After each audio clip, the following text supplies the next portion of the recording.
Mga idol, mga kutara, magribukada muna tayo mga idol bago tayo mag-plastering. Ito, mga pagribukada mga padali ba.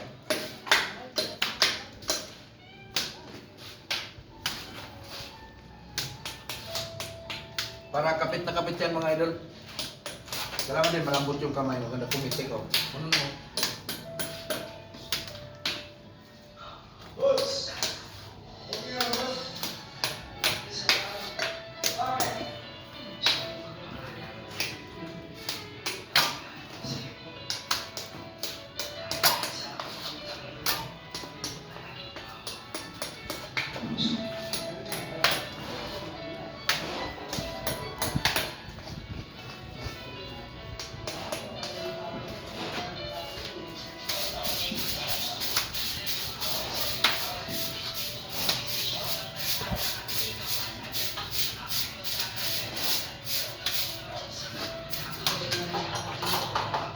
Okay.